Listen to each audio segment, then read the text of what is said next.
Hello, it's your friendly neighborhood host, JT Wheatley, back for another episode of The Classics. Yes, we're back into the regular classics now with Halloween season being over.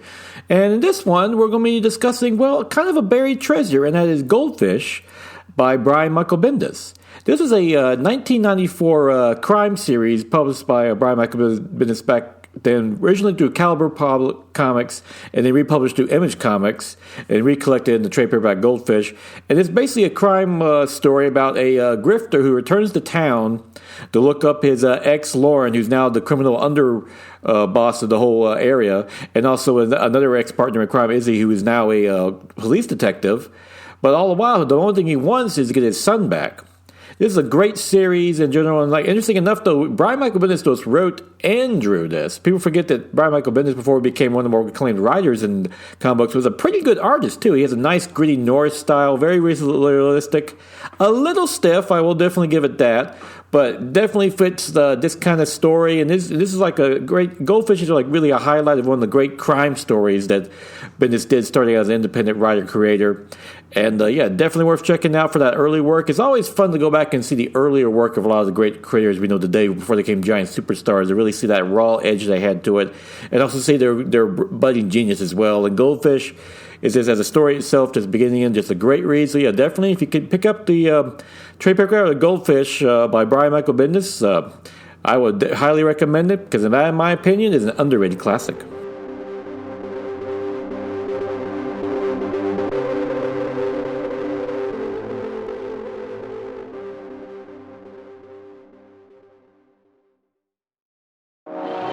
Look, we gotta talk. Yeah, Thunder Talk. We're going all kinds of sideways with that sweet nerd junk.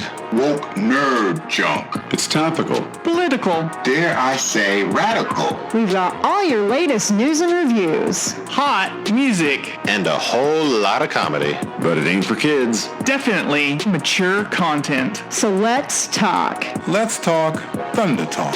Thunder Talk is a proud member of the ESO Network.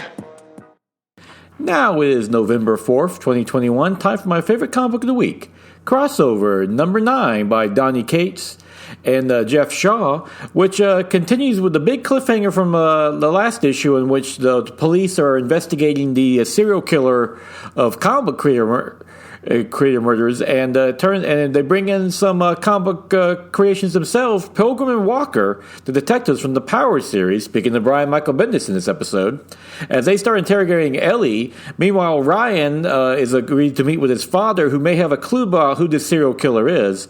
All the while, the investigation heats up as another comic book creator gets killed, a pretty big name one, along with a great cliffhanger at the end. Donny Cates really does a great job just having fun with this. This is like the most meta comic I've ever read, because it's really deep for fans. You have to be a big comic fan to enjoy it, because it delves into like these great obscure characters, along with some more recent ones like Pilgrim and Walker from Powers is a pretty fairly big name all in all. But if you know who the characters are, it's just brilliant, especially the creators behind it. And it's like so much fun with it. And also they have fun. They even kind of make a jab at Brian Michael Bendis, as they basically say, as one character goes, all my life is a bunch of people talking in rooms, which people have always made that jab at Brian Michael Bendis, that that's how his comics are, a bunch of people talking in rooms. And since he's using his character getting used, I have a feeling he probably endorsed this little jab himself. From what I listened to of Bendis, he has a good sense of humor, so I have no doubt he did. And it's masked great by Jeff Shaw's art, which has a nice gritty feel to it, which is perfect for this more murder mystery Norris style to this story. So yeah, Crossover, like I said, this I will not recommend this as one of your first comic books ever to read. This is kind of a fresh one, but if you're a longtime comic book fan like myself, and you're familiar with all these characters and the creators behind them, this is like a must-read. It's one of the most meta fun comic books you'll read. So yeah, definitely pick it up. Crossover number 9. And with that is the end of this week. Join me again next week, where it's likely going to be another episode of The Classics. Still hard to work on the season. I think it's 5 now or 4. I can't keep track anymore. What are you going to do? But till then, I'll just keep checking along with some recommendations for what to read.